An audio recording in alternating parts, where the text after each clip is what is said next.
कि क्या इस तरह की राजनीति कभी इससे पहले महाराष्ट्र में हुई थी? ये लोगों ने सोचना चाहिए। हमारी पूरी राजनीति को खराब कर दिया गया है। 2 मिनट मेरी बात हुई थी उनसे, तो उन्होंने डायरेक्ट धमकी दिया, तेरे सांप को ठोकूंगा, उसके बाद तेरे को ठोकूंगा। आपका खुद का राज है, आपके पास पुलिस है, शासन है, मंत्री है, आमदार है, सब है, तो आप इतनी बचकाने हरकतें क्यों कर रहे हो बार बार? दूसरे दिन सांप को बताया, बोला साहब तुम्हारी जान को खतरा है, तुम प्लीज थोड़ा अलर्ट रहना, अगर कुछ हो गया तो अपने को अफसोस होगा। तो मनपाई अधिकारी का काम है ना वो बहुत बड़ा, वो तो आपने अभी देखा है।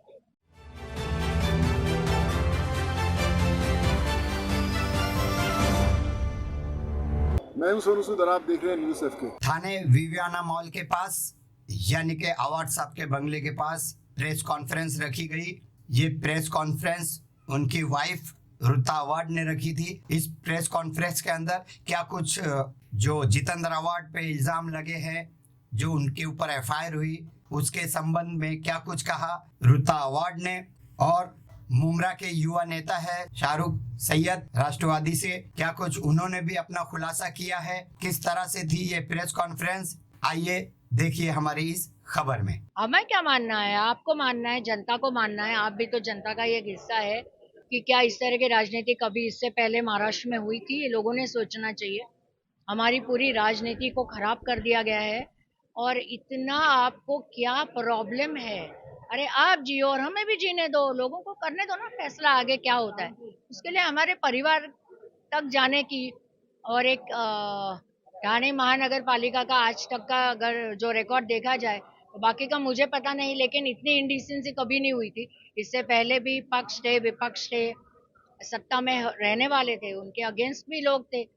हर एक जन आप ही की सुने और हर एक जन आप ही के हाँ में हाँ बोले, ये तो भाई जबरदस्ती है ना, ये तो आप कहीं नहीं कर सकते। जितेंद्र अवार्ड अकेले ही बार बार कहीं ना कहीं उनके बारे में बोलते हैं। अगर आप एक ताना ही ऐसे बचा है जहाँ अकेले अवार्ड साहब ही है, बाकी आप देखिए गणेश नाइक को ले लिया, भाई ठाकुर उनके साथ में है, कपिल पाटिल, किशन कटोरे जी, हर एक जन जितने भी थाने जिला के हैं वो सारे आका के सामने झुके पड़े हैं।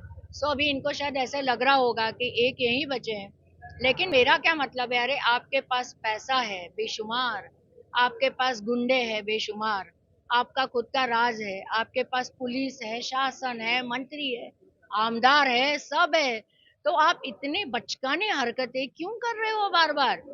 You go to the court, go to the proper forum where you think you are better.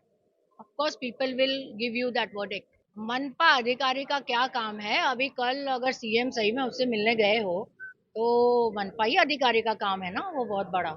यही सबसे बड़ी दुख की बात है कि वो कभी किसी औरत के कंधे पे बंदूक रखते हैं, कभी किसी मनपा अधिकारी के रखते हैं, कभी किसी और के रखते हैं, और कभी मनसे के कंधे पे बंदूक रखते हैं। विवियाना का हुआ था।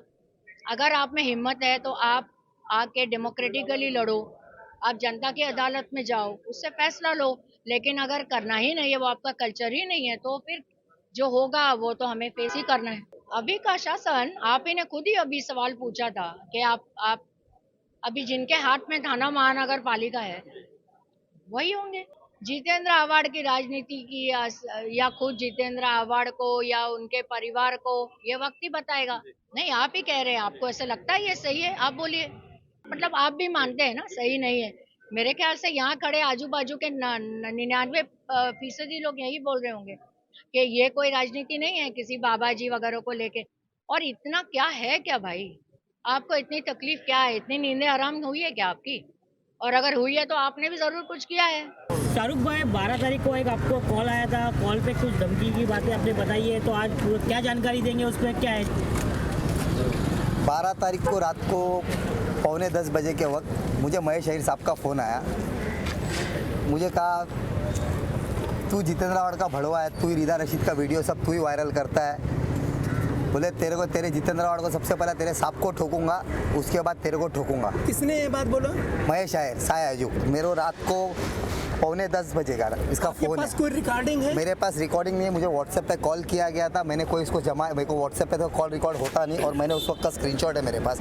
पहले 2 मिस कॉल आया गया था, मैंने फिर वापस फ़ोन लगाया तो 2 मिनट मेरी बात हुई थी उनसे, तो उन्होंने डायरेक्ट धमकी दिया, तेरे सांप को ठोकूंगा उसके बाद तेरे को ठोकूंगा। यानी कि जो वीडियो जो ऑडियो क्लिप वायरल हो रहा है वो आपका नहीं, वो किसी और? हाँ, और जो मुझे एक्चुअली 12 तारीख को जो धमकी दी गई थी, जिसका ट्वीट के हुआ था, वो मुझे धमकी दी थी। धमकी की वजह क्या है?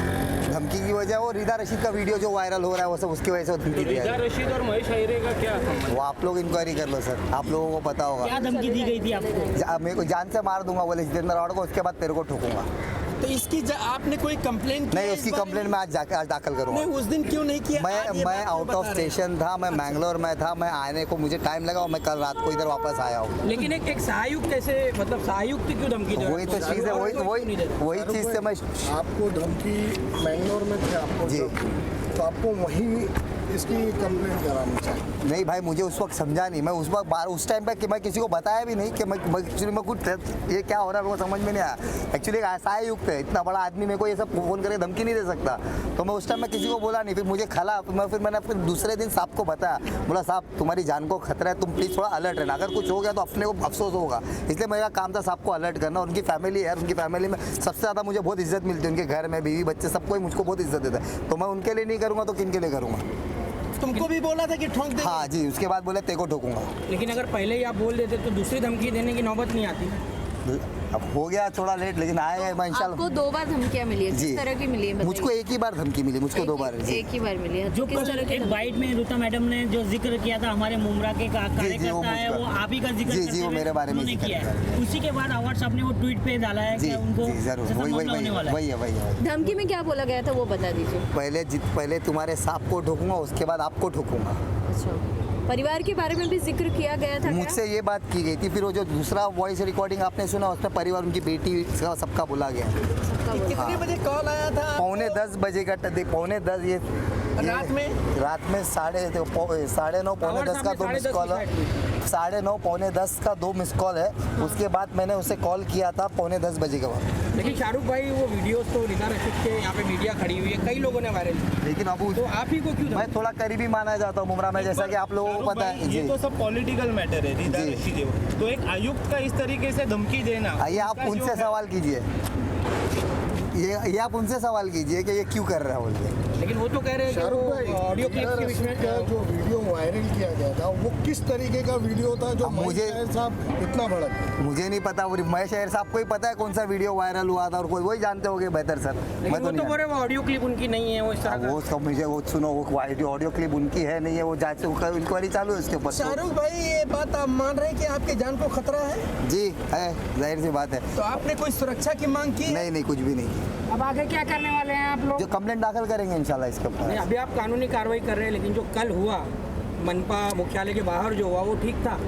आपको लगता है वो सही था? इस सर तरह से मुझे मारपीट करना? धमकी जो हो गई है, मैं उसका स्टेटमेंट आपको देना है सर, मैं उसके बारे में मेरा आपसे बात नहीं करना। हमारे चैनल को लाइक करें, सब्सक्राइब करें, बेल आइकन दबाना ना भूलें।